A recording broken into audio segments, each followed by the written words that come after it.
Mes parents ont refusé les appels des urgences à 2 reprises la nuit. J'ai été victime d'un accident avec délit de fuite. Elle fait des comédies depuis l'école primaire, a dit maman à l'infirmière. Je me suis tourné vers le mur. Je n'ai rien dit.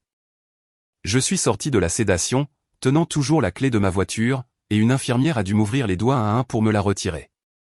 Une forme est restée imprimée dans ma paume pendant presque 1 heure. Le plafonnier de ce box d'examen bourdonnait sur une note environ un demi-ton trop bas. Quelqu'un avait posé sur moi une couverture sortant tout juste du chauffe-couverture, et le brassard à tension sur mon bras était lâche au-dessus du coude, en attente. Mes cheveux étaient pleins de gravier de la route. Je pouvais en sentir le goût. Ils essayaient de joindre mes parents depuis avant mon réveil. 2 appels sans réponse. Au 3e, ma mère a décroché et l'infirmière chef avait mis le haut-parleur parce qu'elle était en train d'écrire.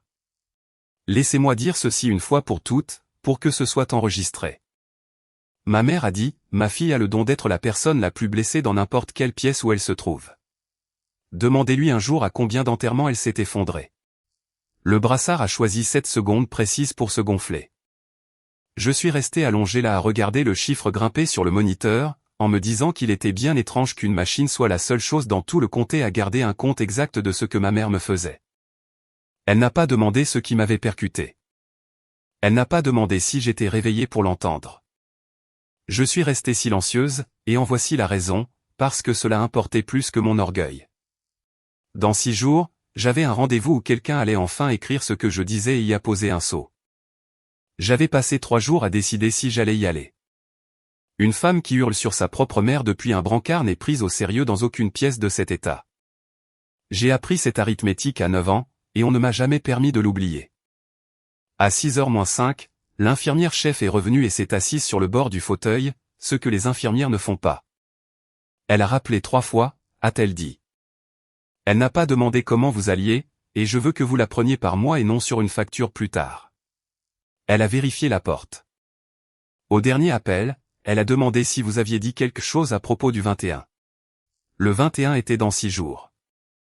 C'était imprimé sur une lettre à l'intérieur d'un sac en plastique à 60 cm de ma main, sur un papier que j'avais ramassé sur la table du porche de mes parents parce que l'État avait toujours la maison de mon enfance comme seule adresse enregistrée pour moi. Et les seuls êtres humains sur Terre à avoir touché cette enveloppe avant moi étaient les 2 qui avaient laissé sonner le téléphone 2 fois dans le vide. Dès la 2e semaine d'août, on demanderait à mon père, sous serment, de rendre compte d'un trousseau de clés en laiton menant à un bâtiment qu'il avait vendu en 2009. Elles étaient accrochées à un clou près de sa porte de service cette nuit-là, là où elles avaient pendu toute ma vie. Personne dans ma famille n'avait jamais trouvé cela étrange. Une aide-soignante a posé le sac d'effets personnels sur ma poitrine avant qu'on ne me déplace. J'ai sorti l'enveloppe avec la main qui fonctionnait encore et je ne l'ai pas ouverte parce que j'aurais pu la réciter. Je l'ai retournée. Le rabat avait été ouvert puis recollé par quelqu'un qui était pressé. Kit Thornton, 29 ans, gestionnaire de sinistres d'assurance, une ville de 4000 habitants dans le Missouri, où mon nom de famille est peint sur le côté de la camionnette de travail de mon frère. Si vous avez passé toute votre vie à être le menteur désigné de la famille et que vous avez commencé à vous demander s'il n'avait pas raison à votre sujet, restez avec moi ce soir. Parce que je me suis posé la question pendant 20 ans avant qu'il ne me vienne à l'esprit de demander qui avait mis cette idée dans la tête de tout le monde au départ. Dites-moi dans les commentaires si vous avez déjà été celui ou celle que personne ne croyait. Je les lis tous, sans exception. Je ne l'ai pas rappelé. Je n'ai pas pleuré. J'ai retourné l'enveloppe à l'intérieur de son sac en plastique jusqu'à ce que la soudure du sac imprime une ligne sur le côté de mon doigt, puis je l'ai retourné à nouveau. Une aide-soignante est arrivée avec les papiers de transfert et m'a poussé vers les ascenseurs. Il y avait une roue sur ce lit qui cliquait tous les 3 tours et je l'ai compté tout le long du trajet. À 7h-20, l'infirmière chef m'a retrouvé au 4e étage avant la fin de son service. Kendra Voss. Je n'avais son nom que parce qu'il était écrit sur le tableau blanc près de la porte au feutre vert, avec les lettres bâtons d'une personne qui s'attend à ce qu'on le lui demande. Je l'ai mis dans votre dossier, a-t-elle dit, pas un résumé. Ce qu'elle a dit, entre guillemets, avec l'heure, 5h55. Elle a rebouché son stylo. Les dossiers vont là où vont les dossiers. C'est tout ce que je vous dis. J'ai dit, merci. Et c'est sorti de travers, trop plat, mais elle l'a pris correctement quand même. Voici ce que je n'ai pas réussi à emboîter pendant longtemps par la suite. En 21 ans, une phrase sortie de la bouche de ma mère n'avait jamais été écrite par une personne qui ne travaillait pas pour elle. Ni par une école, ni par un médecin, ni par quiconque dans un bâtiment avec sa photo dans le hall. Il a fallu une inconnue de garde de nuit, à la fin d'un service de 12 heures, avec un stylo sur lequel elle a dû cliquer 2 fois. On m'a donné un oreiller pour caler la jambe. Le plâtre allait du dessous du genou jusqu'aux orteils, et mon pied à l'intérieur ne ressemblait pas à mon pied. Quelque temps après, j'ai déplié la lettre d'une seule main pour la 4e fois sous mon nom et l'ancienne adresse. Il y avait une ligne que j'avais sautée à chaque fois parce que mes yeux allaient directement à la date. C'était l'intitulé d'une affaire, 2 mots et une année, et le second mot appartenait à une personne dont je n'avais jamais entendu parler de ma vie. Ils m'ont laissé sortir le 17 avec une botte de marche, un déambulateur que j'ai refusé sur le parking puis utilisé, et 11 pages d'instructions. Je louais la moitié d'un duplex dans le quartier et de la ville, la moitié avec le mauvais éclairage de Porsche, et mon chat y était resté seul pendant 3 jours avec le distributeur automatique qui faisait le travail.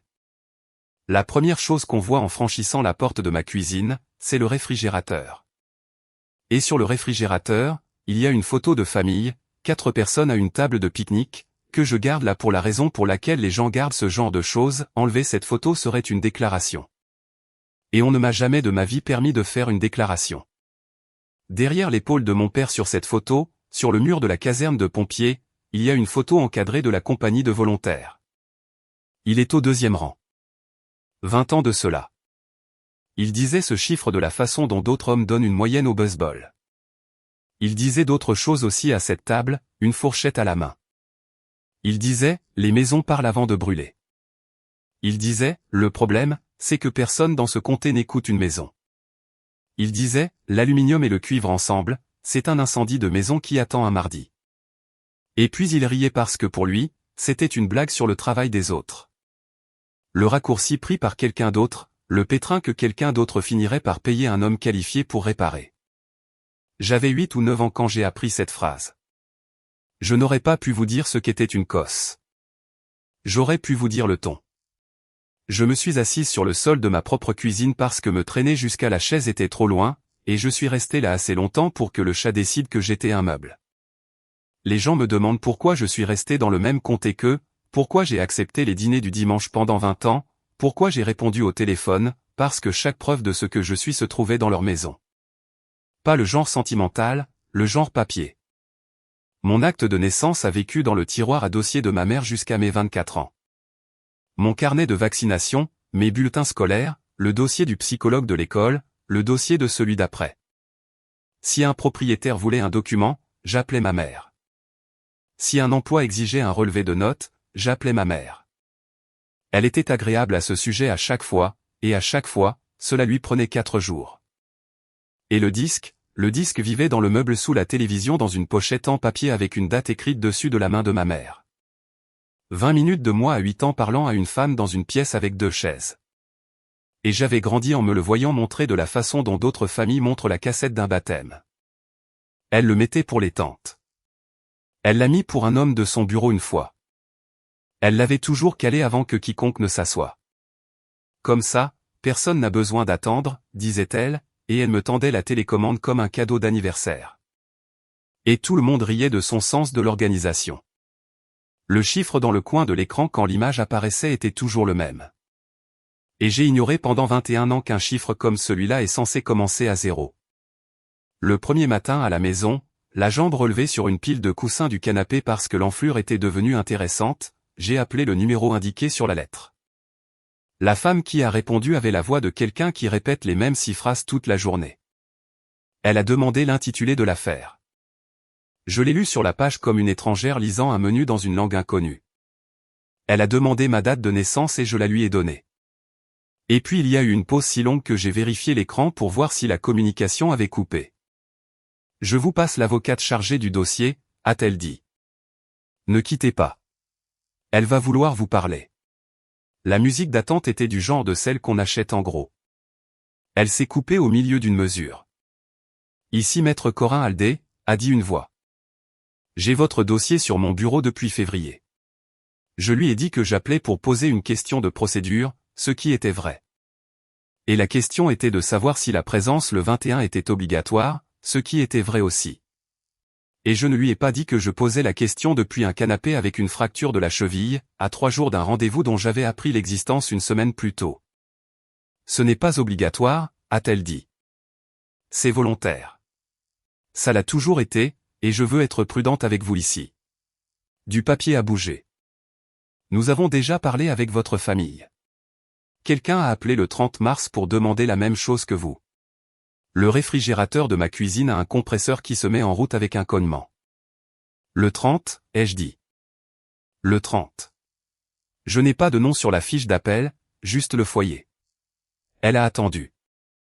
Mademoiselle Thornton, quand cette lettre vous est-elle parvenue? Postée le 24 mars. Dans une boîte aux lettres au bout d'une allée où je ne vivais pas, lue par quelqu'un le 30 ou avant, assez bien pour connaître la date, le bureau et ce qui était demandé. Reposé sur la table du porche sous un bol de clés et un catalogue de graines, où je l'avais trouvé le 11 avril, avec un sac de soupe congelé de ma mère dans l'autre main. Récemment, disons 18 jours, ai-je dit. C'est tout ce que j'ai dit. Je veux être honnête sur le pourquoi. Parce que si je disais à une avocate de l'unité qui rouvre les condamnations erronées que mes parents avaient gardé mon courrier pendant 18 jours, la toute première chose que cette avocate ferait serait d'interroger mes parents à ce sujet.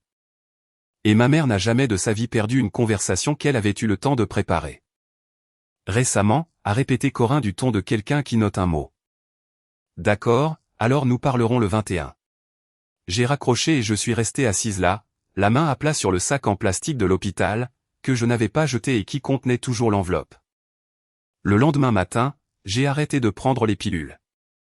Pas les antibiotiques, pas le diluant sanguin, pas l'émollient intestinal qui vient avec tout le reste. Les bonnes, les petites blanches que le chirurgien m'avait prescrites pour le retour à la maison. Celles qui faisaient de ma jambe une rumeur se déroulant dans la pièce à côté, 5 jours plus tôt que ce qui était prescrit sur la feuille de sortie. Ce que je sais parce que j'ai traité 9 ans de réclamation d'assurance et que je sais exactement à quoi ressemble un dossier médical pour un étranger qui le lit plus tard. Parce que le 21, quelqu'un allait écrire ce que je disais. Et s'il y avait une seule ligne n'importe où dans mon dossier avec un nom de médicament et une date, ma mère la trouverait. Elle n'aurait pas besoin de mentir pour s'en servir. Il lui suffirait de la lire à haute voix d'une voix douce. Cela m'a coûté la majeure partie de la nuit. J'ai appris que la cheville a une opinion à 3 heures du matin qu'elle n'a pas à midi. Je me suis redressé avec le chat et mon téléphone et j'ai fait ce qu'on fait à cette heure-là, parcourir sa propre galerie photo comme si elle appartenait à quelqu'un d'autre. Il y avait une photo que j'avais prise à Noël sans le vouloir. Mon neveu au premier plan avec une poignée de papier cadeau et derrière lui le mur du couloir de la maison de mes parents, qui est un mur de cadre. J'ai zoomé jusqu'à ce que l'image devienne floue. Une coupure de presse sous verre, mieux encadrée que le diplôme à côté. Un couloir de tribunal. Ma mère dans son bon manteau. Mon père en cravate, ce qui arrive 2 fois par décennie. Et entre eux, un homme d'une trentaine d'années, la main tendue, serrant la main de mon père, en milieu de phrase, comme les gens sont toujours capturés en milieu de phrase sur ces photos. En dessous, une légende en gris de 6 points. Je ne pouvais pas lire à cette résolution, et un nom que je pouvais à peine distinguer, et je suis resté allongé là à 3 heures du matin, essayant de faire à mes yeux une chose que les yeux ne font pas. L'après-midi suivant, mon père est entré avec la clé que je lui avais donnée pour les urgences. Il avait sa boîte à outils sur l'épaule et il parlait déjà de la lumière du Porsche. Elle était en panne depuis février. Il m'avait dit 2 fois au téléphone qu'il s'en occuperait, et maintenant il était là, le 2e jour où j'étais assise sur un canapé avec de la ferraille dans la cheville, pour s'en occuper. Tu as de l'eau dans le luminaire, a-t-il dit. Tu as de l'eau dans ce luminaire depuis qu'ils l'ont posé de travers. Celui qui a câblé ce duplex devrait être fusillé. Il a posé ses clés sur mon comptoir. Pas les clés du camion, le trousseau à sa ceinture, le tout. Et parmi les clés argentées ordinaires, il y avait un éventail de clés en laiton, 6 ou 7, plus anciennes que les autres, ternies jusqu'à la couleur d'une pièce de monnaie au fond d'un tiroir. Tirées du clou près de sa porte de service, que je ne l'avais jamais vu transporter. Elles ont fait un bruit sur le comptoir comme des pièces qu'on jette. Il n'a jamais demandé comment j'allais me doucher. Il n'a jamais demandé qui m'apportait des courses. Il est monté sur ma chaise de cuisine avec son mauvais genou, a démonté le luminaire et m'a parlé du prix du cuivre pendant 11 minutes. Puis il est descendu, s'est essuyé les mains et ne m'a pas regardé. Ta mère dit que tu as reçu une lettre. Il a dit, tu as parlé à quelqu'un. Il y avait toute une vie qui s'offrait à moi dans les 2 secondes qui ont suivi. J'aurais pu lui demander quelle lettre. J'aurais pu lui demander pourquoi le rabat était collé. J'aurais pu lui demander ce qu'un homme fait avec les clés d'un bâtiment qu'il a vendu en 2009. Pas encore, ai-je dit. Il a hoché la tête, a repris son trousseau sur le comptoir et l'a remis à sa ceinture, et le laiton a balancé contre sa hanche tout au long de mon allée. Corin a rappelé ce soir-là pour me détailler ce que serait réellement le 21, parce que je le lui avais demandé dans un email rédigé dans le langage plat que j'utilise avec les experts en sinistre. Il n'y aurait pas de serment. Il y aurait un enregistreur sur la table et une assistante juridique qui prendrait des notes, et je pourrais m'arrêter à tout moment. Puis elle a dit la partie que j'ai notée. L'entretien que vous avez passé en 2005 n'était pas la propriété du tribunal, a-t-elle dit. Les entretiens médico-légaux pour enfants sont réalisés par le Centre d'aide à l'enfance et leur enregistrement original reste chez eux, puis va aux archives de l'État selon un calendrier de conservation. C'est une chaîne complètement distincte de tout ce qui a pu se trouver dans un tribunal. Des copies sont faites et distribuées. L'original ne bouge pas. Donc, il y a une copie quelque part et il y a un original quelque part. Il y a un original quelque part, a-t-elle dit. Il y a toujours un original quelque part. Les gens l'oublient. Ils pensent que ce qu'on leur a tendu est la chose elle-même.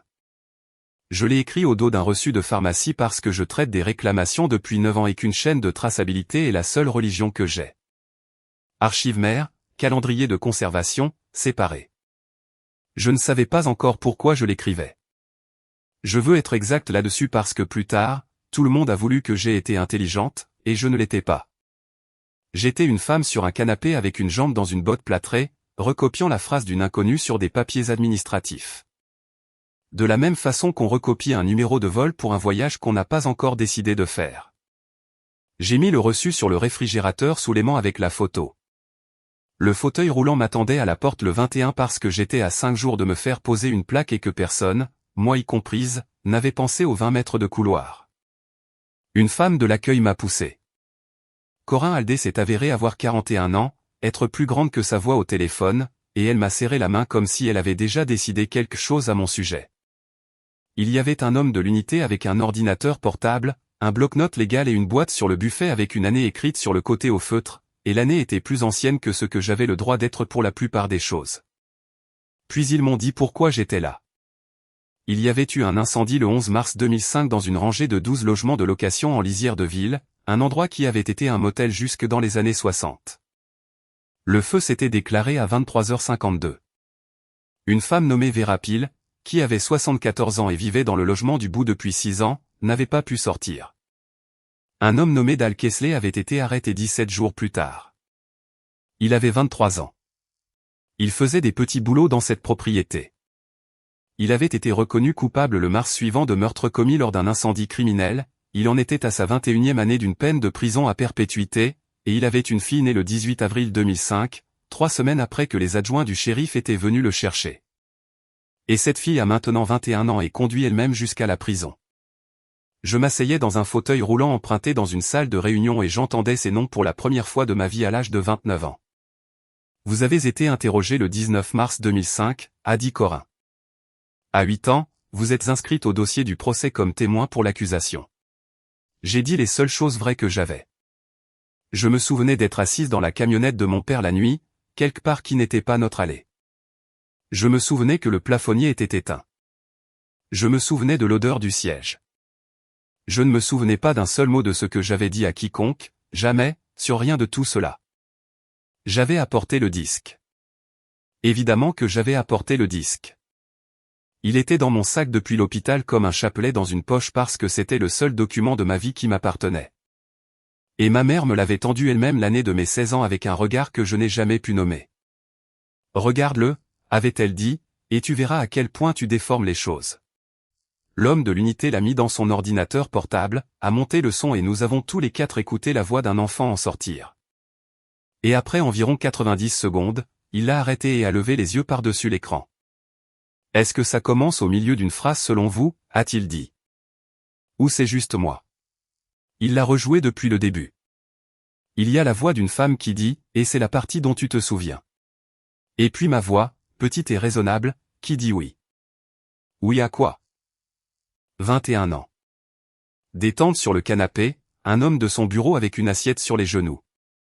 À chaque fois, l'image apparaissait déjà en mouvement, et à chaque fois, ma mère l'avait calée avant que quiconque ne s'assoie, pour que personne n'ait besoin d'attendre. Trevor est venu jeudi avec une boîte d'archives sur l'épaule.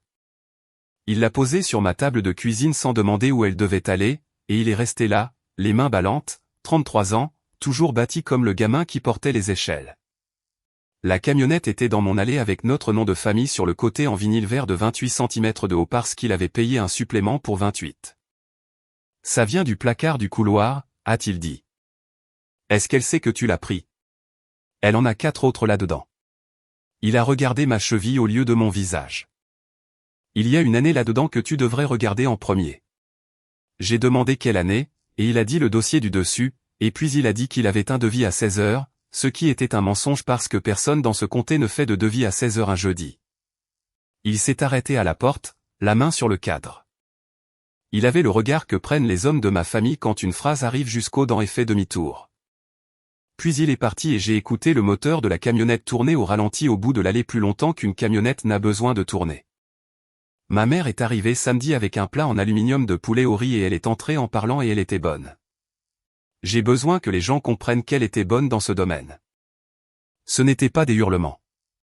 C'était la voix la plus douce de la pièce. Elle a mis le plat dans mon four, a réglé la température et a essuyé mon comptoir sans qu'on le lui demande. Et elle a déplacé la boîte d'archives de 15 cm pour le faire et n'a pas jeté un seul coup d'œil dessus. Je ne vais pas te faire la morale, a-t-elle dit. Je veux juste dire une chose et après j'ai terminé. Elle a plié le torchon en 3. Ma chérie, tu as pris un coup sur la tête, et tu as toujours eu une façon de meubler les trous dont tu ne te souviens pas. Ce n'est pas mentir. Je n'ai jamais appelé ça mentir. Ton cerveau essaie de t'aider et il invente des choses pour être gentil avec toi. Le four a cliqué. Personne n'a frappé ma tête. J'ai dit 4 mots. Je les ai comptés après coup, allongé dans mon lit, de la façon dont on compte les choses à cette heure-là. Elle a dit que le temps devait tourner mardi et m'a demandé si je voulais qu'elle fasse descendre les contre-fenêtres avant la pluie. Elle a pris son manteau, m'a embrassé sur le sommet de la tête en partant, et le poulet au riz était toujours dans mon four à minuit parce que je n'arrivais pas à me forcer à le manger. Corinne a appelé lundi matin et sa voix avait changé. Je veux vous dire quelque chose avant que vous ne la preniez d'une autre manière, a-t-elle dit. Votre mère a contacté notre bureau vendredi.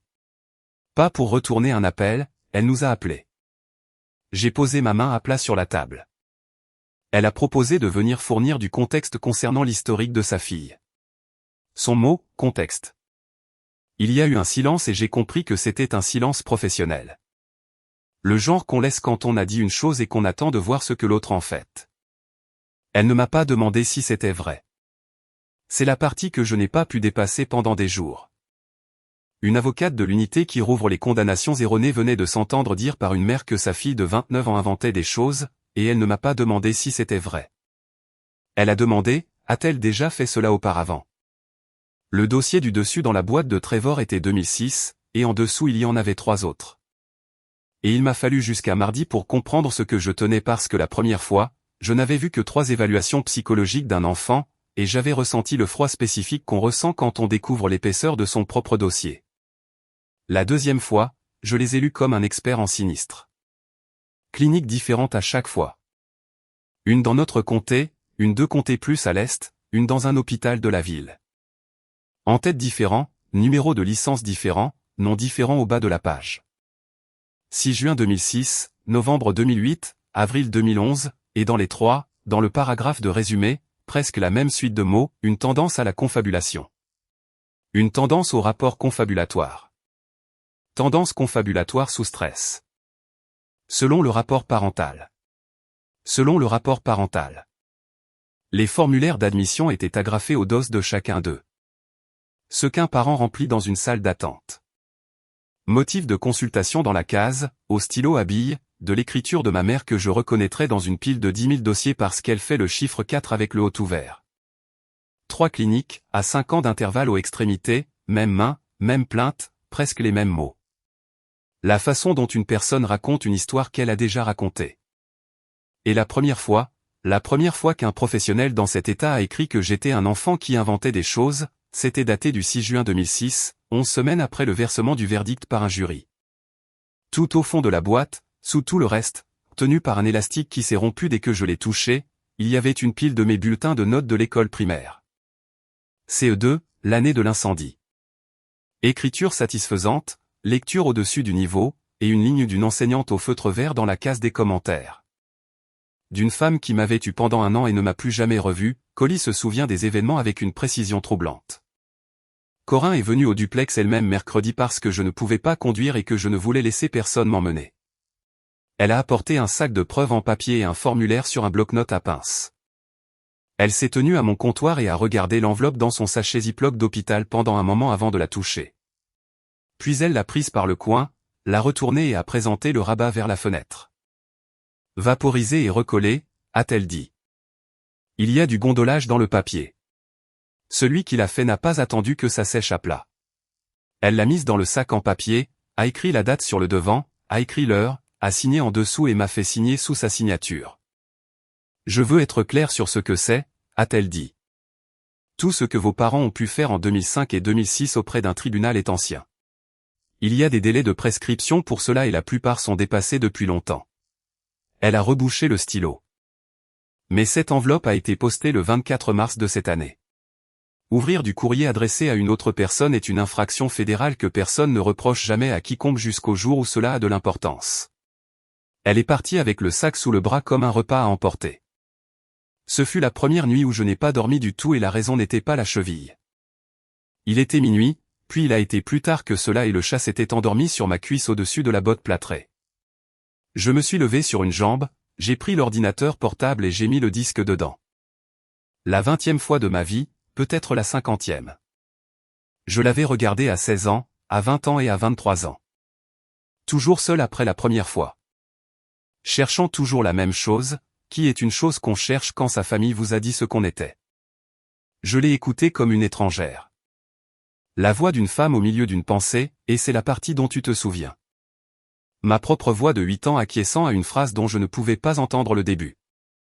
Et puis 20 minutes d'une petite fille parlant d'un camion, d'une route, d'un cauchemar, se trompant sur quelle nuit était laquelle, se corrigeant 2 fois et disant à un moment donné d'une toute petite voix, je ne sais pas. Je mélange peut-être. 20 minutes d'un enfant ressemblant exactement à un enfant qui invente des choses. Je m'asseyais sur le sol de ma cuisine à 2 heures du matin, les chevilles me faisant hurler de douleur, et je me suis autorisé à penser à la chose autour de laquelle je tournais depuis 3 semaines. Et s'il n'y avait rien de manquant? Et si le début n'était qu'une mauvaise copie, une machine qui avait démarré en retard, une pochette que quelqu'un avait mise dans le mauvais boîtier? Et si la raison pour laquelle le début avait disparu était qu'il n'y avait jamais rien eu au début? Et ma mère a passé 21 ans à dire la vérité avec la voix la plus douce possible. Et un homme vit sa 21e année dans une cellule parce que quand j'avais 8 ans, je m'asseyais dans une pièce avec 2 chaises et je disais tout ce qui me passait par la tête. Peut-être que j'avais vraiment tout inventé. Je l'ai dit à haute voix dans une cuisine vide. C'est la seule phrase de tout ce récit dont j'ai honte et je la garde quand même. J'ai fait 3 choses cette semaine-là et aucune d'elles n'était brave. J'ai signé la décharge autorisant l'unité à accéder à mes dossiers médicaux et à mon dossier scolaire. Tout, les évaluations, les formulaires d'admission, la botte, la plaque, les pilules que j'avais arrêté de prendre, toute ma forme sur du papier pour qu'un étranger la lit. J'ai donné mon disque, légalement le mien, tendu à mes 16 ans par la femme qui l'avait fait faire, et je l'ai remis à une avocate, j'ai signé un reçu et j'en ai obtenu une copie. Et j'ai appelé chez mes parents. Mon père a répondu et j'ai dit une phrase que j'avais écrite au préalable pour ne rien y ajouter, tout ce qui concerne cette affaire passe par le bureau et non par moi. Il a dit, tout ce qui concerne quoi? J'ai dit, bonne nuit, papa. Puis j'ai raccroché et je suis resté assise avec le téléphone à l'envers sur le genou, et la lumière du Porsche qu'il avait réparé s'est allumée toute seule comme elle était censée le faire et est restée allumée. Et je ne le savais pas encore, mais à 60 km au nord, un greffier tirait déjà une demande d'un bac de télécopieur. La demande a été envoyée aux archives de l'État le 4 mai, et Corinne me l'a dit le jour même dans un email de 2 phrases parce qu'elle avait appris entre-temps que je m'en sortais mieux avec les choses écrites. Ce n'est pas un document spectaculaire. Je l'ai vu depuis. C'est un formulaire avec des cases. Un numéro d'affaires, une série de documents, un code de conservation et une ligne pour le nom de la personne qui demande. Il y a une case qu'on coche si on veut une copie certifiée conforme, et une case qu'on coche si on veut d'abord un inventaire, et ils ont coché la case inventaire, qui est la case qu'une avocate coche quand elle ne sait pas encore ce qu'elle demande. 11 jours ouvrables. C'était l'estimation. Personne n'accélère rien pour un dossier vieux de 21 ans. J'ai passé ces 2 semaines à apprendre à parcourir la longueur de mon propre couloir sur une trottinette pour genoux, le pied relevé et sans aucun poids dessus, ce que le chirurgien avait écrit en lettres bâton. Rien sur cette jambe jusqu'à la fin du mois de mai. Jaillissait la trottinette et jaillissait encore plus le bruit qu'elle faisait sur le sol, et je m'asseyais sur le couvercle fermé des toilettes après coup comme si j'avais couru 1 kilomètre. Personne dans ma famille ne savait que cette demande existait. Ma mère m'a envoyé une photo de ses pivoines. Mon père m'a envoyé par texto une photo d'un tableau électrique avec ces mots, c'est de ça dont je parle. Aucun autre message parce qu'il envoie ça à tout le monde. J'ai répondu pour les pivoines. Je n'ai pas répondu pour le tableau. J'ai pensé à ces 11 jours plus qu'à presque tout le reste parce que ce sont les 11 derniers jours de l'ancien monde. Et pendant ces jours, mes parents ont arrosé un parterre de fleurs, se sont plaints du prix du fil électrique et n'avaient absolument aucune idée qu'une femme dans un bureau d'État, 3 comtés plus loin, marchait le long d'une rangée de boîtes grises avec un bout de papier à la main. Les archives ont répondu le 19 mai et la réponse faisait une ligne. Enregistrement original dossier d'entretien médico-légal du témoin mineur daté du 19 mars 2005. Durée, 29 minutes 04 secondes. La copie figurant dans le dossier du procès durait 20 minutes et 04 secondes. C'est écrit dans l'index du greffier de 2006, dans une colonne, avec une police d'imprimante à aiguille. 29 et 20. Personne n'en avait écouté une seule seconde. C'est ce que vous devez comprendre sur la tournure de cet après-midi-là. Il n'y a eu ni aveu, ni révélation fracassante, ni musique. Il y a eu une femme au téléphone me lisant un chiffre sur un formulaire et il y avait un trou de 9 minutes au milieu de ma vie qui venait de devenir un problème d'arithmétique au lieu d'un sentiment. Et l'arithmétique peut être présentée à un juge. Corinne a dit, je voudrais que vous vous assagissiez. J'étais déjà assise. Je le lui ai dit. Trevor m'a emmené chez eux ce dimanche-là parce qu'il y avait 4 cartons de mes affaires dans le placard de mon ancienne chambre, parce que ma mère l'avait demandé 2 fois et parce que dire non aurait été une déclaration. Je veux décrire ce dîner exactement parce qu'à l'époque je pouvais à peine m'asseoir à la table et maintenant c'est la scène que je mettrais devant un jury si vous m'en donniez un. Ma mère avait fait le rôti de bœuf. Elle avait travaillé toute la semaine et elle a parlé de son travail comme elle l'a toujours fait, de la façon dont on parle d'une vocation. Elle était restée assise 4 heures mardi avec une famille dans une petite pièce pendant qu'un accord sur la peine se négociait au bout du couloir. Elle a dit que la fille avait posé sa tête sur son épaule. Elle a dit, et c'est mot pour mot, il faut bien que quelqu'un soit la personne dans cette pièce qui n'est là que pour eux. Mon père a demandé à Trevor des nouvelles du cuivre, qui augmentait, d'un chantier sur la route départementale, et si le nouvel inspecteur allait poser problème. Puis il a dit, la lumière du Porsche chez moi avait été mal câblée dès le départ, et celui qui l'a faite devrait être fusillé, ce qui est une chose qu'il dit. Et ma mère a dit, Raymond. Et il a dit, quoi? Et tout le monde a ri. La coupure de presse encadrée était dans le couloir à 2 mètres de ma chaise pendant tout le repas. Je ne me suis pas levé pour lire la légende. Je n'aurais pas pu me lever sans en faire une mise en scène, et une mise en scène est une déclaration. J'ai dit bonjour en entrant, merci pour l'assiette, et j'ai mangé ce que j'ai pu. Ma mère a dit à Trevor que j'étais silencieux ces derniers temps et qu'elle pensait que l'accident m'avait demandé plus d'efforts que je ne voulais l'admettre. Je l'ai laissé avoir raison sur ce point. La photo est arrivée un jeudi et je l'ai ouverte debout à mon comptoir, mon téléphone dans une main et un verre d'eau dans l'autre, et j'ai posé le verre. C'était le scan d'une seule feuille provenant du centre d'aide à l'enfance, une partie du dossier principal, le journal de bord de l'intervieweuse elle-même. Numéro de dossier, date, heure de début, heure de fin, une colonne pour les observations. À mi-hauteur, d'une petite écriture carrée au stylo bille bleu, un saut de ligne, 09 à la demande de la mère. En dessous, 20 minutes plus tard d'après l'horloge de la colonne suivante, reprise mère présente dans la pièce à la demande de l'enfant. À la demande de l'enfant. Le message de Corinne sous la photo disait, cette page n'a jamais figuré dans un dossier judiciaire. Ni en 2005, ni en 2006, ni dans aucun appel. Elle est restée avec l'original. Je l'ai lu peut-être 40 fois. J'ai posé le téléphone face contre table, je l'ai repris et je l'ai relu. Et la chose qui ne rentrait pas dans ma poitrine n'était pas les 9 minutes parce que je ne savais toujours pas ce qu'il y avait dans ces 9 minutes. C'était la deuxième ligne que quelqu'un avait écrite sur un formulaire d'une écriture petite et soignée, la fiction polie selon laquelle une enfant de 8 ans avait demandé sa mère. Ma mère m'a appelé le samedi de cette semaine-là et elle était d'une humeur massacrante. Elle avait des nouvelles. Le bureau l'envoyait à la formation d'automne dans la grande ville, celle qu'ils font pour les nouveaux intervenants de tout l'État. Et cette année, il lui avait demandé d'animer une session elle-même. 90 minutes de travail avec les enfants témoins et leurs familles. Ils me l'ont demandé à moi, a-t-elle dit, pas aux avocats, à moi. Elle voulait savoir si elle devait faire des diapositives ou simplement parler, parce qu'elle n'a jamais utilisé de diapositives de sa vie et qu'elle pense que les gens s'en rendent compte quand on lit. J'étais debout à mon comptoir, mon téléphone à la main, la photo de cette feuille de journal de bord toujours ouverte dans une autre fenêtre à un balayage de doigts. Et l'enregistrement original dont elle provenait était dans une pièce verrouillée d'un bureau d'État avec un numéro de dossier dessus et la demande d'un avocat déjà rattaché. Et ma mère ne le savait pas plus que mon père, et il n'y avait plus personne sur terre qui pouvait le remettre dans la boîte. J'ai dit qu'elle devait simplement parler. J'ai dit que les gens s'en rendaient compte. Elle a dit que j'avais l'air d'aller mieux.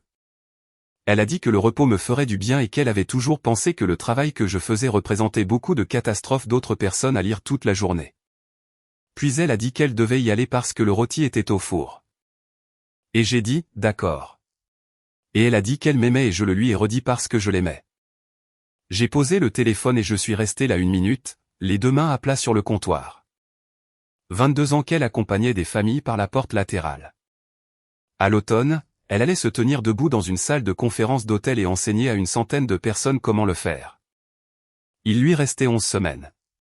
Ils me l'ont joué le 2 juin dans une pièce avec une table trop grande pour 4 personnes et un haut-parleur au milieu que Corinne a déplacé 2 fois avant d'être satisfaite.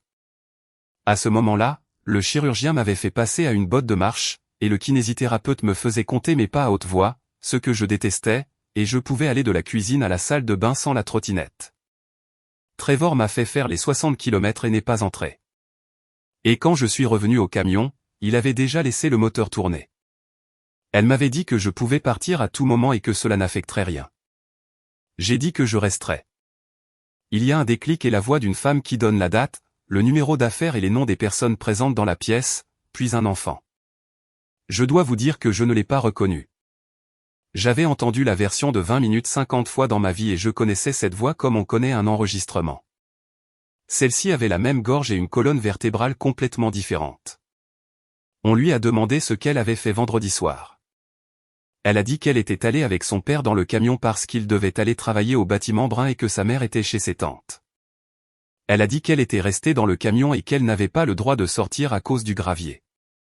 Elle a dit qu'il avait la boîte à outils et la longue lampe de poche, celle avec la sangle. On lui a demandé où il était allé. Elle a dit qu'il avait ouvert la boîte sur le mur près de l'escalier. Elle a dit la petite porte, la porte en métal, et qu'il avait une clé pour l'ouvrir sur le trousseau avec l'étiquette jaune.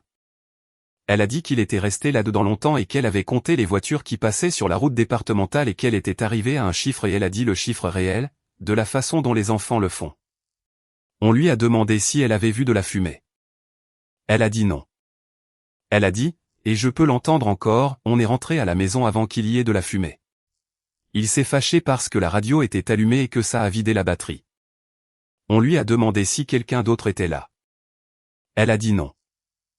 À 8 minutes et 40 secondes, il n'y a plus rien. À 8h51, l'intervieweuse dit « D'accord » et commence une nouvelle question qu'elle ne termine pas. À 9 minutes exactement, on frappe. Ce n'est pas fort. 2 phalanges sur une porte dans un bâtiment silencieux.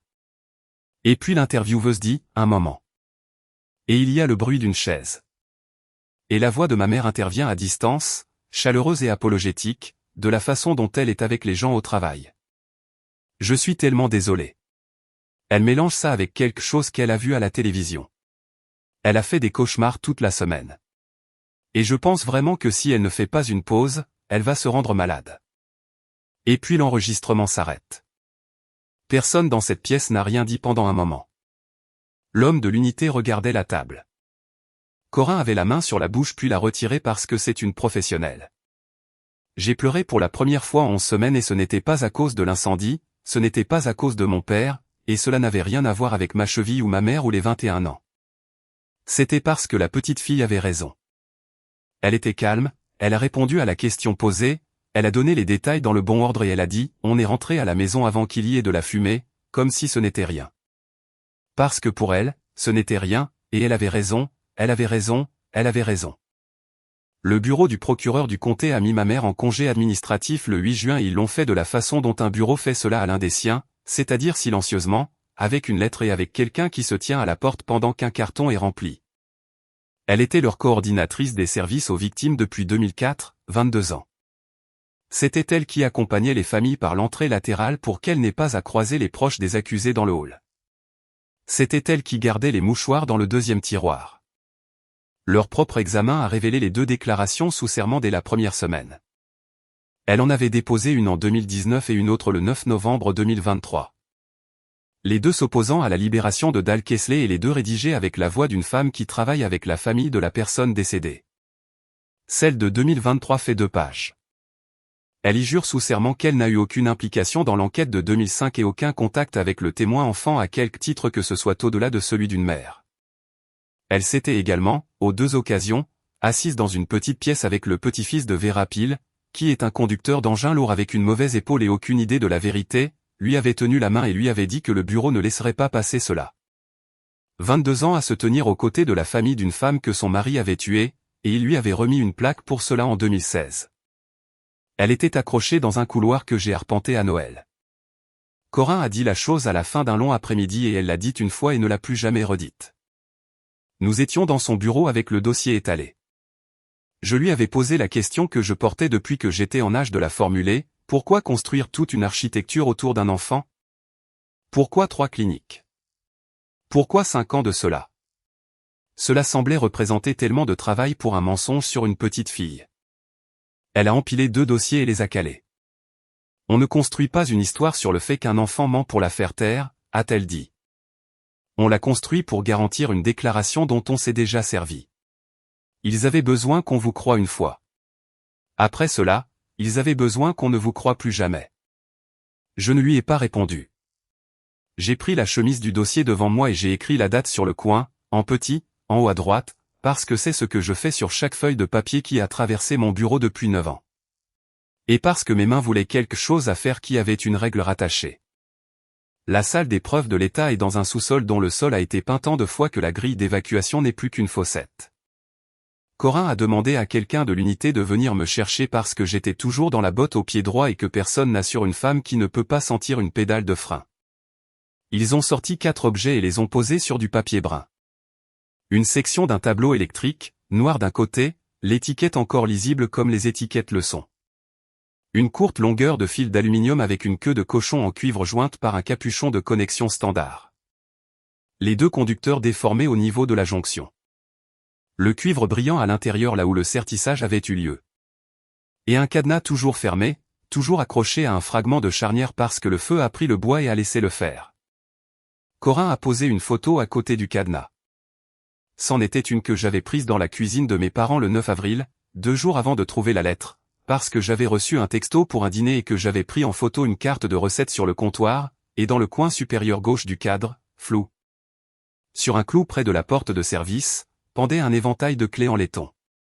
Ce bâtiment a été vendu en 2009, a-t-elle dit. Ce cadenas en a été retiré en 2005. Otis Renfro avait 71 ans et est venu dans un coupe-vent portant le logo d'un corps de pompiers qui n'existait plus sous ce nom depuis 1998. Il avait été enquêteur pour le comté et il était à la retraite depuis assez longtemps pour dire tout ce qu'il voulait. Il a pris le câble sans demander la permission à quiconque, l'a approché de la lumière du plafond et l'a tourné. L'aluminium s'insinue, a-t-il dit. Pas le cuivre. Vous les mettez dans un seul capuchon sans pâte antioxydante et vous vous êtes fabriqué un petit radiateur qui tourne toute la nuit. Ça n'explose pas. Ça chauffe, puis ça chauffe encore plus. Et vers la 8e ou 9e heure, ça commence à parler. Il a posé le câble et a pris le scellé du compteur, tournant les extrémités coupées vers la lumière. On ne coupe pas un scellé pour réparer une lumière, a-t-il dit. On le coupe pour arrêter la roue. Corin a demandé à quoi ressemblait le fait de « parler ». Il a dit « ça ressemble à rien. Ça a l'air de quelque chose ». Il a dit « les lumières sur ce circuit vont baisser quand une charge va démarrer parce que la jonction lutte ».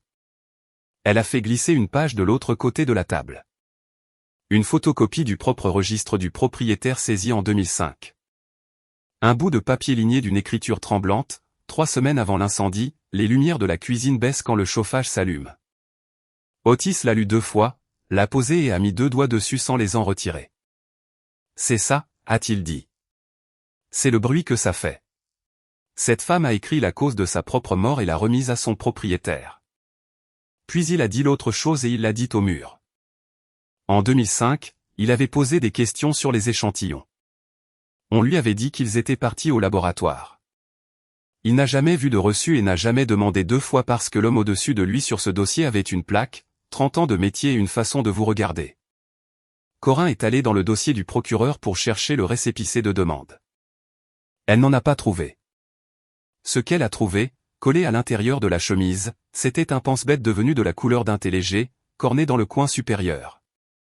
3 mots d'une écriture rapide en diagonale, commencé à 90. Elle l'a brandi et je n'ai pas compris ce que je regardais.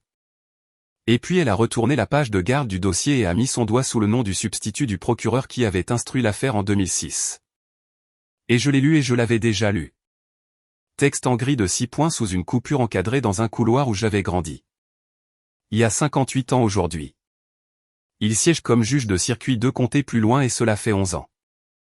Et il y a une photo sur le mur de ma mère de lui serrant la main de mon père. Le bureau du procureur du comté a déposé la requête en annulation le 24 juin et l'unité qui rouvre les condamnations erronées a déposé sa demande à ses côtés. Et le journal hebdomadaire d'ici sort le mercredi. 4000 habitants, une épicerie, 2 églises avec des panneaux qui se disputent entre eux, une école où la tante de tout le monde travaille.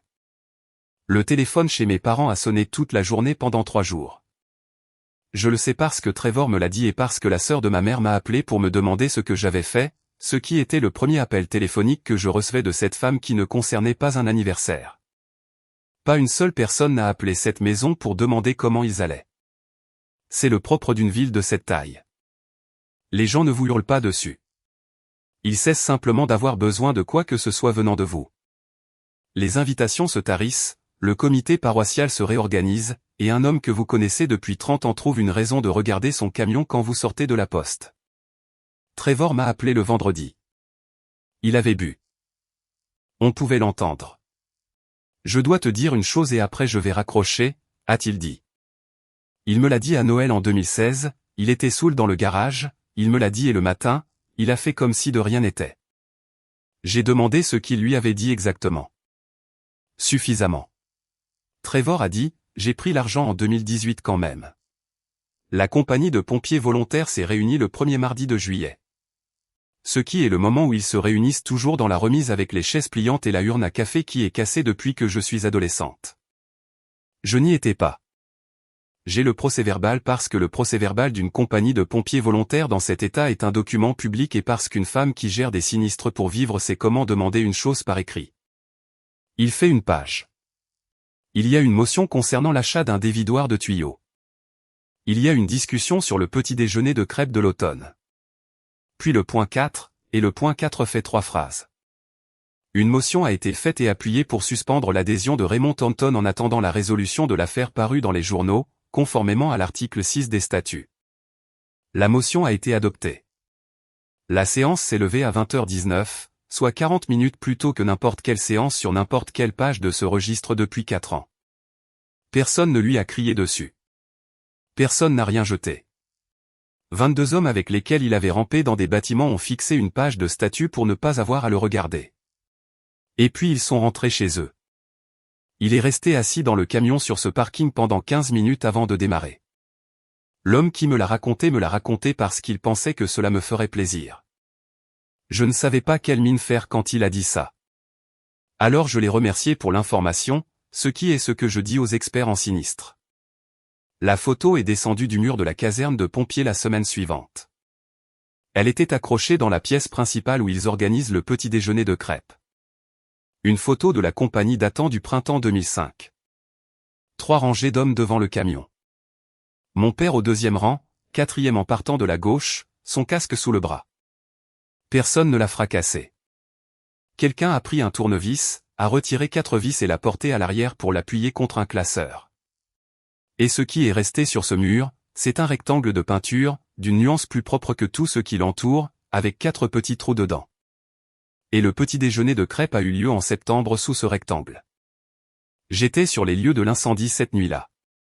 C'est la partie que je ne m'étais pas autorisé à assembler, et il m'a fallu jusqu'en juillet pour le faire, assise sur mon propre perron avec le procès-verbal à la main. Il a reçu l'appel à minuit comme tous les autres sur le registre. Il y est allé, il a mis son équipement et il est retourné dans le bâtiment où il se tenait ce soir-là, et il faisait partie des hommes qui ont sorti Vera pile sur l'herbe. Et il y a une ligne à son sujet dans le rapport d'incident de 2005 qui le décrit comme ayant prêté assistance pour l'extraction de l'occupante. 20 ans à sauver des gens, disait-il à la table avec une fourchette à la main. Le mur de ma mère est descendu la même semaine et elle l'a fait elle-même. 22 ans de certificats encadrés et une plaque avec son nom gravé en lettres d'or sont partis dans un carton et le carton est allé dans le même placard du couloir d'où Trevor avait sorti la boîte de dossier. Elle est venue au duplex une fois de plus un dimanche, 8 jours après qu'ils avaient emballé son bureau. Elle n'a pas apporté de plat. Elle est entrée sans frapper et s'est tenue au milieu de ma cuisine, ses clés toujours serrées dans le poing. Et pour la première fois de ma vie, ma mère a élevé la voix dans une pièce dont je payais le loyer. Est-ce que tu comprends ce que tu as fait à cette famille? Je suis resté dans le fauteuil. La cheville était relevée sur les coussins et je n'aurais pas pu me lever rapidement même si je l'avais voulu. Et je me suis demandé depuis si cela m'avait aidé. Elle a continué pendant 11 ou 12 minutes. Je ne vais pas tout vous donner. Elle a dit qu'elle avait donné 22 ans à des gens le pire jour de leur vie et que personne ne l'avait jamais remercié une seule fois, et qu'elle l'avait fait tout en élevant 2 enfants et alors que j'étais, selon ses mots, de la façon dont tu étais. Elle a dit que sa sœur avait arrêté de répondre au téléphone. Elle a dit que l'avocat voulait une avance qui dépassait le prix de la voiture. Puis elle a dit la partie pour laquelle elle était venue. Tu vas mettre ton père dans une cellule pour 9 minutes dont tu ne te souviens même pas. Elle a dit, tu ne t'en souviens pas Cali, tu ne t'en es jamais souvenu.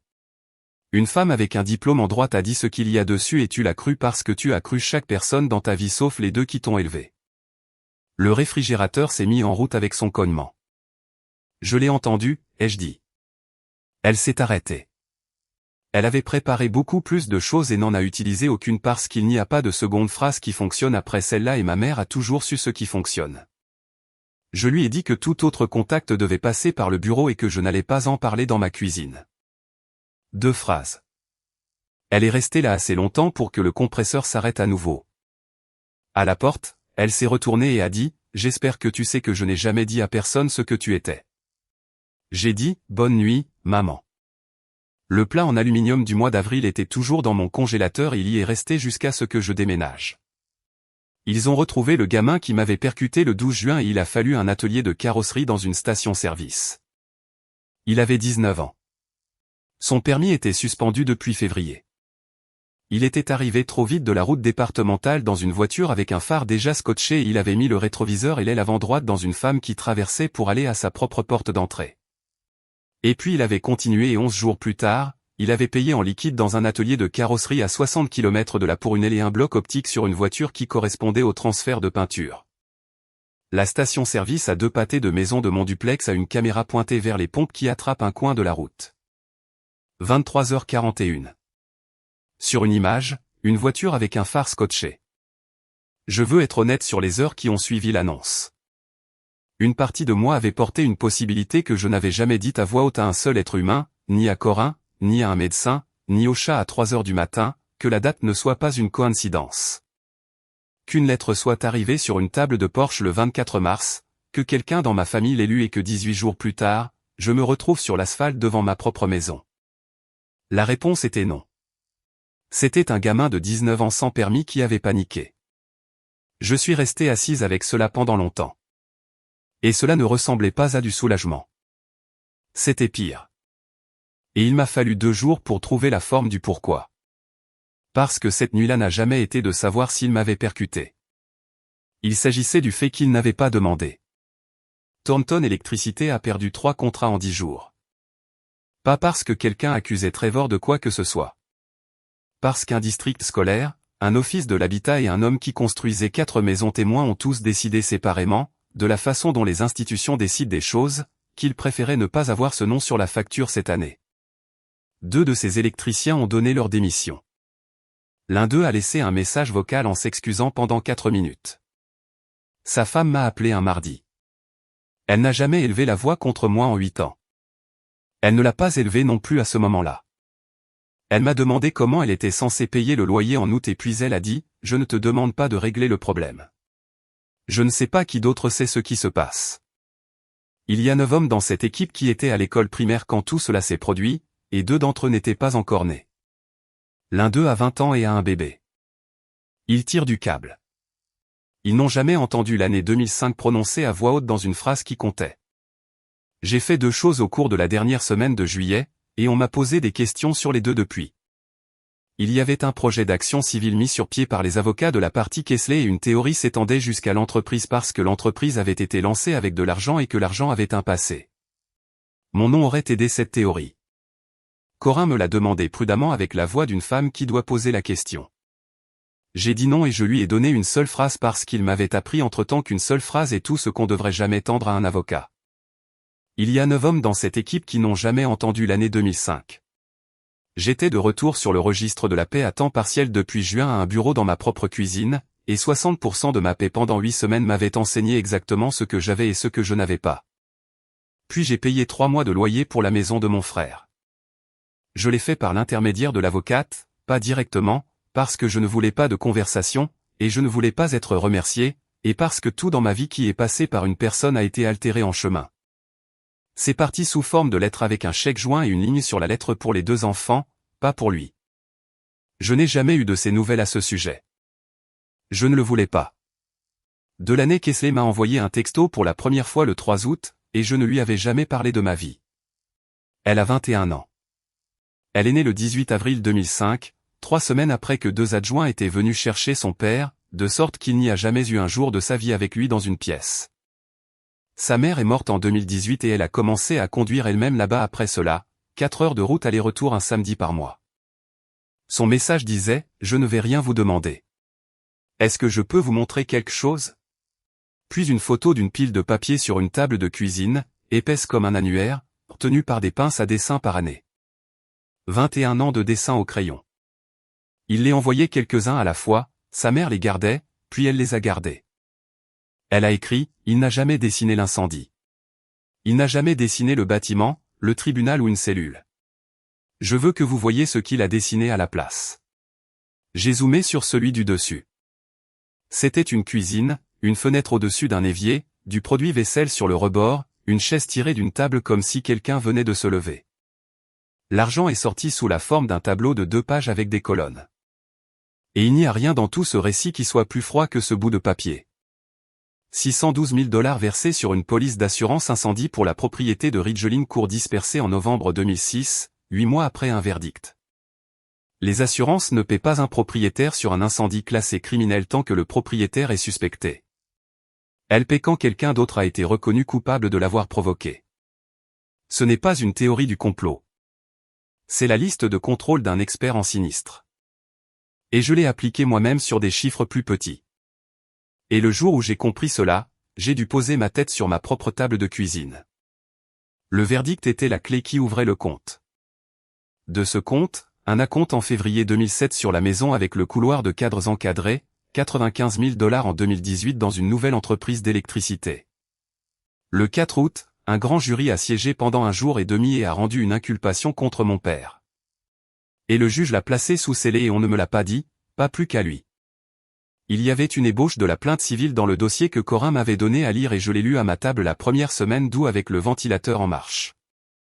Le paragraphe 19 énumérait les personnes ayant bénéficié des indemnités de la police d'assurance, Raymond L. Thornton, Denise A. Thornton, Trevor R. Thornton, C. Thornton.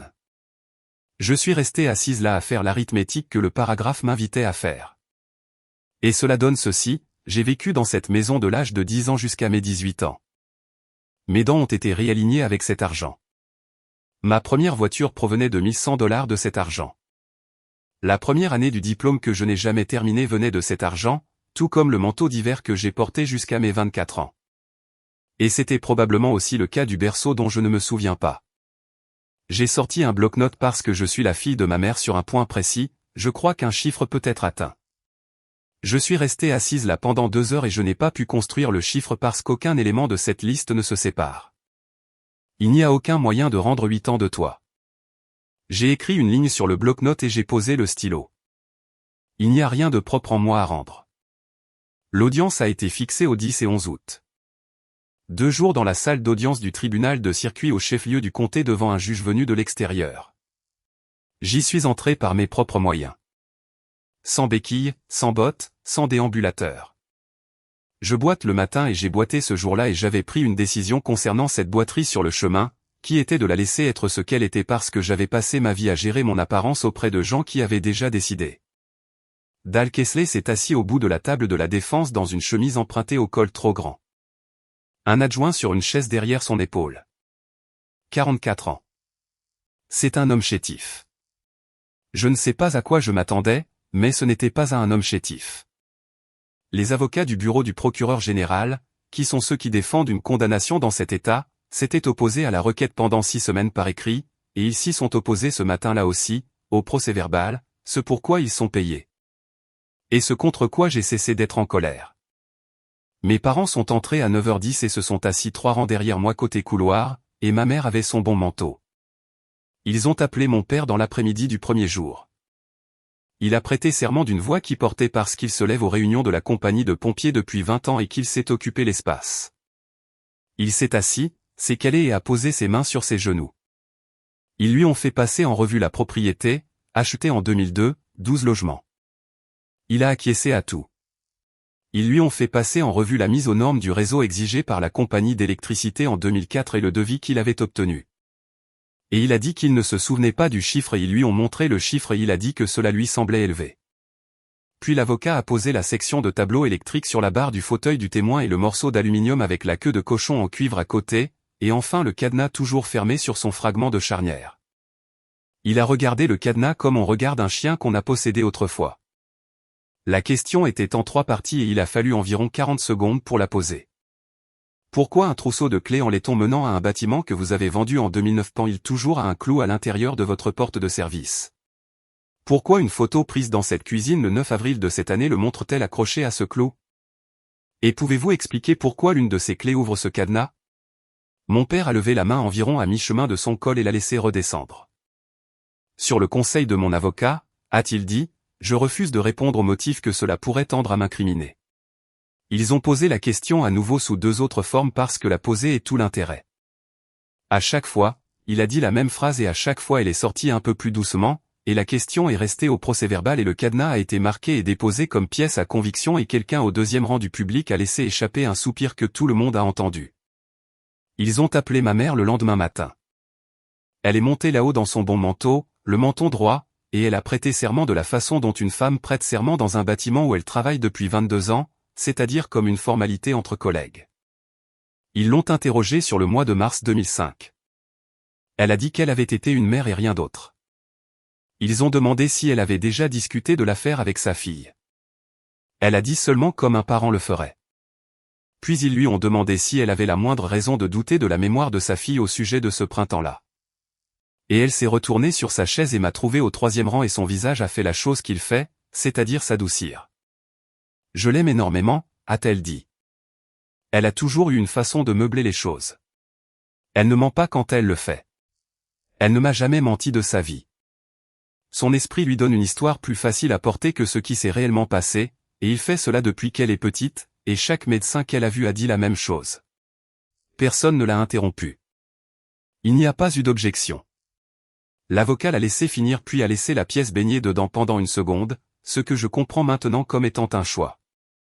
Puis il a apporté 2 feuilles de papier et les a posées devant elle, l'une puis l'autre. La feuille de journal de l'intervieweuse du 19 mars 2005, pose 09 à la demande de la mère, et sa propre déclaration sous serment datée du 9 novembre 2023, signée et légalisée. Dans laquelle elle jurait n'avoir eu aucune implication dans l'enquête de 2005 et aucun contact avec le témoin enfant au-delà de celui d'une mère. Il lui a demandé de les lire. Elle a lu la première. Ses lèvres ont bougé. Elle a lu la seconde et elle a été plus lente avec celle-là parce qu'on lit ses propres phrases différemment. Puis elle les a posées sur la barre, a aligné les deux bords bien d'équerre comme elle aligne tout, a croisé les mains et n'a plus dit un seul mot pour le reste de la matinée. Pas un seul. Son avocat a répondu pour elle après cela. Ils ont appelé Dwight Pell après le déjeuner et cela a pris 11 minutes. Il était l'enquêteur incendie du comté en 2005. Il a 68 ans aujourd'hui. Il porte son ancienne plaque sur un cordon au foyer des vétérans où il est président de l'association des pompiers à la retraite depuis 9 ans. Et son rapport est la raison pour laquelle un jury a entendu le mot « accélérant ». Le rapport dit que le schéma de combustion et l'odeur étaient cohérents avec un liquide inflammable. Il dit que des échantillons ont été prélevés. Les propres notes d'Otis Renfro disent échantillons au labo avec une date en mars 2005. Le laboratoire de l'État tient un registre.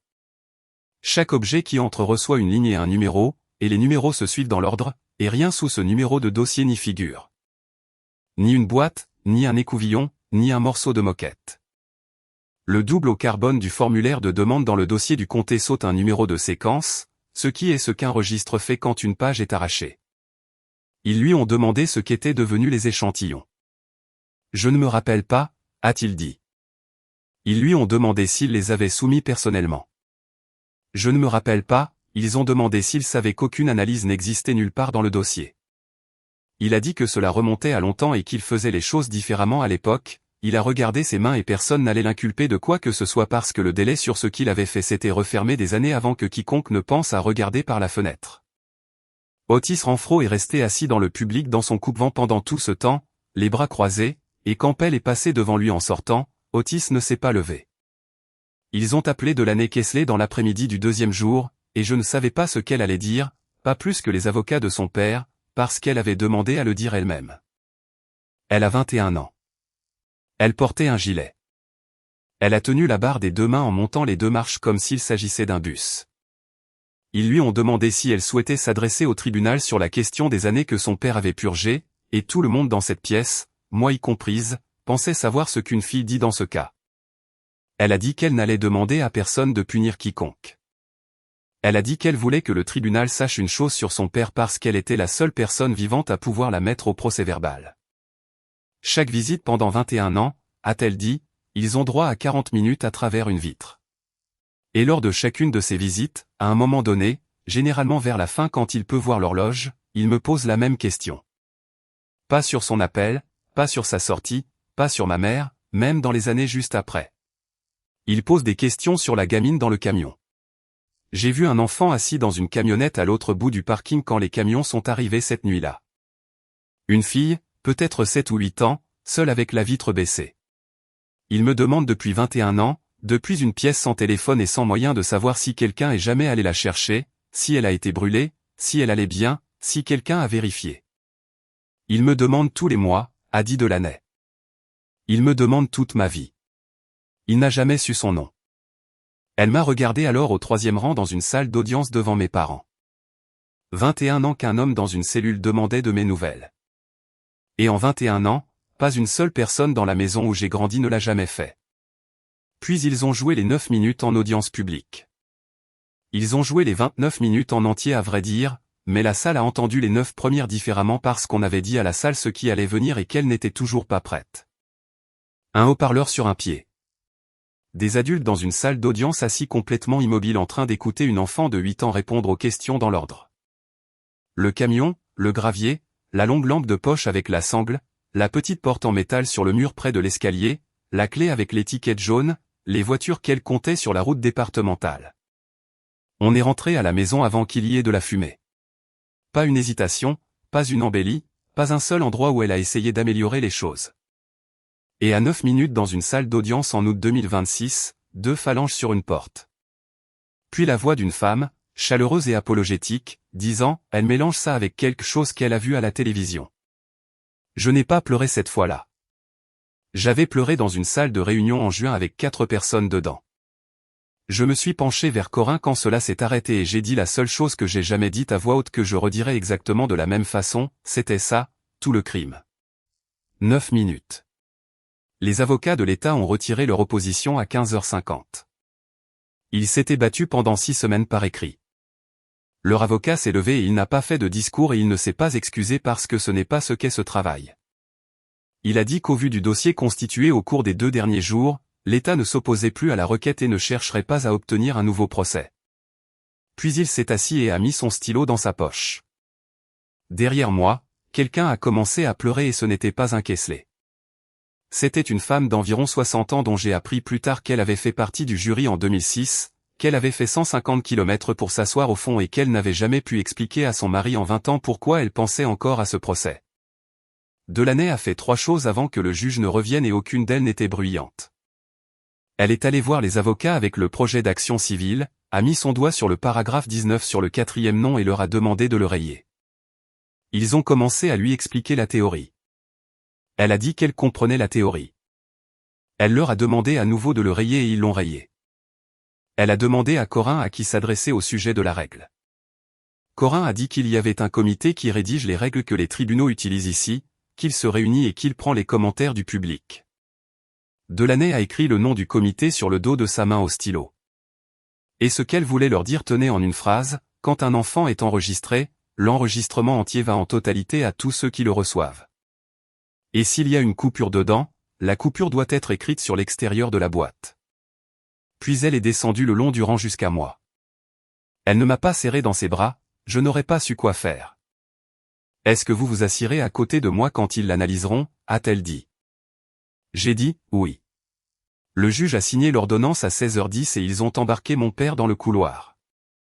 2 adjoints près de la fontaine d'eau, doucement, de la façon dont cela se fait réellement, l'un d'eux disant « Excusez-moi monsieur d'abord ». L'inculpation du 4 août a été rendue publique cet après-midi-là, meurtre au 2e degré selon la théorie qu'un décès est survenu lors de la commission d'un autre crime grave, et l'autre crime grave était le vol d'électricité en posant un pontage autour d'un compteur. Il n'y a pas de délai de prescription sur cette accusation dans cet État. Il y en a un sur le mensonge et le sien a expiré il y a longtemps. Il ne pouvait pas l'inculper pour avoir menti. Il pouvait l'inculper pour l'incendie.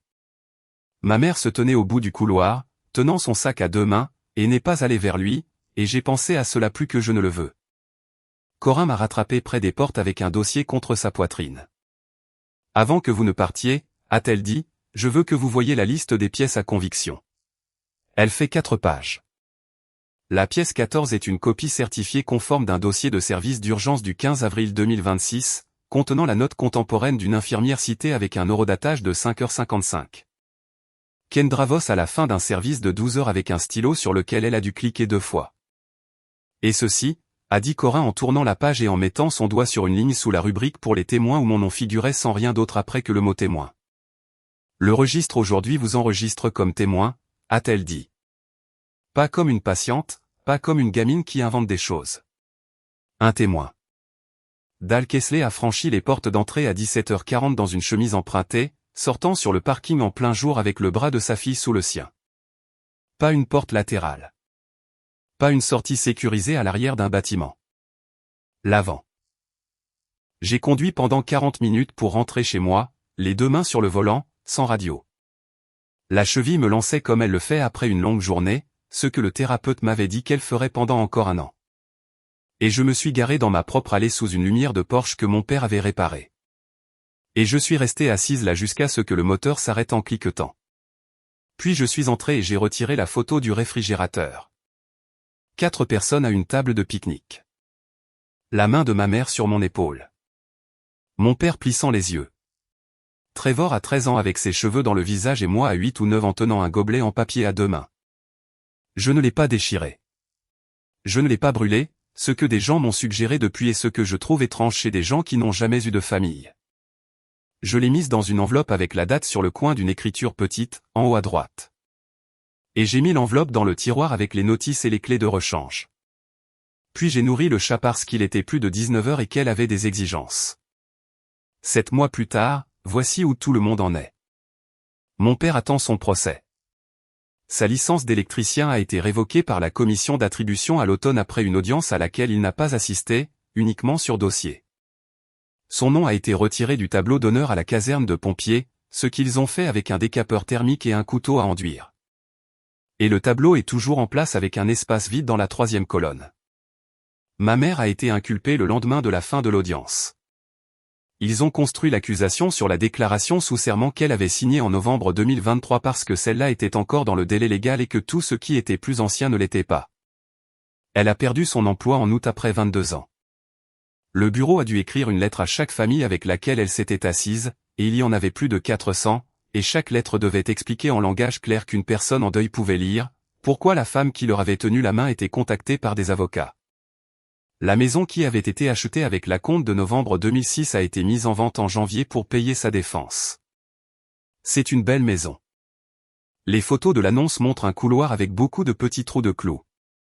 Le juge, Alan Kilgore, s'est dessaisi de tout ce qui était à son rôle en l'espace d'une semaine.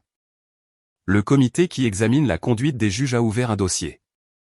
Il a démissionné en décembre avant qu'il ne soit terminé, ce qui signifie que le dossier s'est refermé sans constatation de faute, ce qui est ainsi que cela se termine généralement.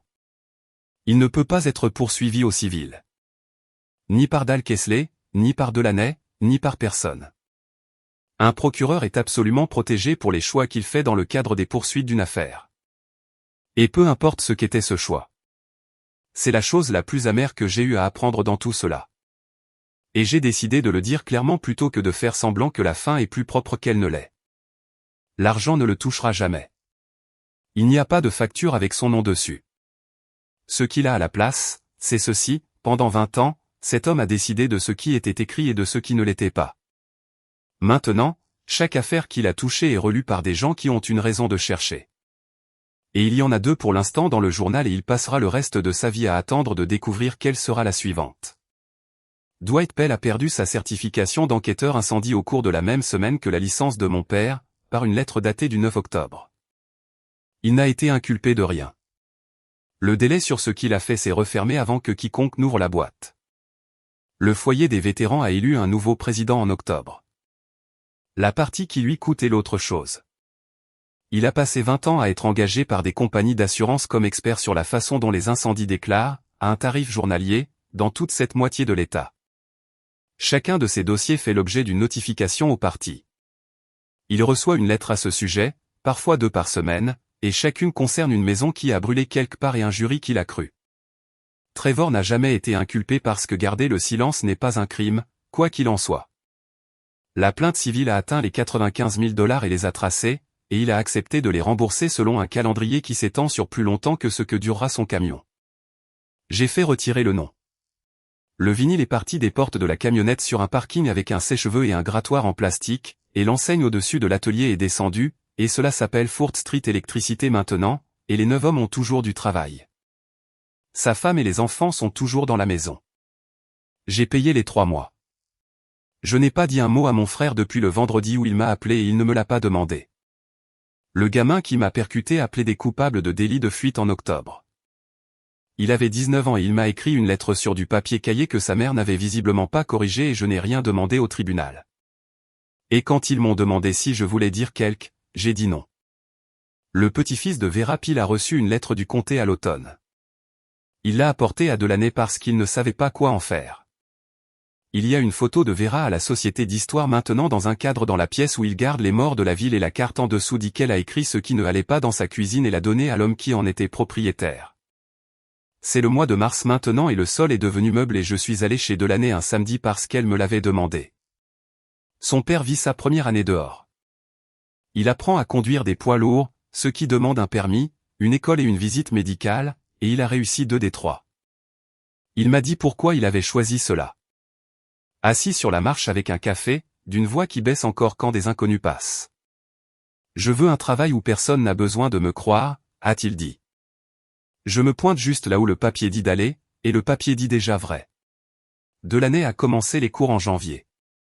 Travail social, première année, 4 cours et un emploi dans une halte garderie. Elle veut être la personne de l'autre côté de la vitre dans une salle d'observation. Celle qui regarde l'entretien d'un enfant et signe le registre. Elle a dit que l'État payait la formation si on s'engageait pour 3 ans. Elle a dit, et c'est exactement comme cela qu'elle l'a dit, que chaque enregistrement dans lequel elle sera dans la pièce sortira en totalité. Il y avait une pile de papier sur l'herbe près de la marche. 21 ans de papier retenus par des pinces à dessin par année parce qu'elle les parcourait pour en choisir quelques-uns à accrocher au mur. Des cuisines. Une fenêtre au-dessus d'un évier. Un chien qu'il avait inventé. Les mains d'une femme faisant quelque chose d'ordinaire. Une camionnette avec la vitre baissée dessinée de nombreuses fois. Toujours de l'extérieur. Toujours avec le siège vide. Pas un seul dessin d'incendie en 21 ans. Je l'ai regardé s'asseoir sur la marche à côté de son père et poser sa tête sur son épaule et il a levé le bras et l'a entouré. Et c'était la 3e fois que je pleurais dans toute cette histoire. Et je l'ai fait dans l'allée avec mes clés à la main là où personne ne pouvait me voir parce qu'elle m'avait dit une fois dans un texto que d'aussi loin qu'elle s'en souvienne, elle n'avait jamais touché son père si ce n'est à travers une vitre. Le vent s'est levé comme il le fait en mars ici, chaud au-dessus et froid en dessous, et il s'est pris dans la pile de dessins et a retourné 3 ou 4 pages et aucun d'eux ne s'est levé pour les remettre en place. Je veux sortir de l'histoire une minute parce que je la raconte depuis un moment maintenant et vous avez été gentil de rester assis à l'écouter. Personne ne fait de vous un menteur en un après-midi. Ce n'est pas comme cela que c'est fait. Ils le font de la façon dont on construirait n'importe quoi qui doit porter du poids, un peu à la fois devant des témoins avec des papiers. Et ils utilisent votre propre voix pour le faire parce qu'après suffisamment d'années, vous commencez à le dire pour eux. Je l'ai dit dans ma propre cuisine à 2 heures du matin avec un chat sur la jambe. Peut-être que j'avais vraiment tout inventé. J'ai dit cela au sujet d'une nuit que j'avais décrite correctement quand j'avais 8 ans. Et la seule chose sur cette terre qui a brisé cela a été une étrangère écrivant exactement ce que quelqu'un disait et mettant une heure à côté. Pas ma mémoire, pas mes sentiments. Une infirmière avec un stylo, une femme avec une feuille de journal, une greffière avec un registre de chiffres qui se suivent dans l'ordre. Alors, voici ce que je veux vous demander ce soir. Y a-t-il déjà eu une pièce où vous avez dit la vérité et où on vous a regardé comme si vous étiez le problème? Et avez-vous passé des années après coup à vous demander si la pièce n'avait pas raison? Racontez-le-moi dans les commentaires. Je les lis tous et je le pense littéralement. Je m'assieds avec une tasse de café et je les parcours et ceux qui restent avec moi sont toujours ceux provenant de personnes à qui on a dit qu'elles en faisaient trop et qui sont ensuite restées silencieuses pendant une décennie. Merci d'être resté avec moi jusqu'au bout de celle-ci. Prenez soin de vous cette semaine et je vous retrouve dans la prochaine.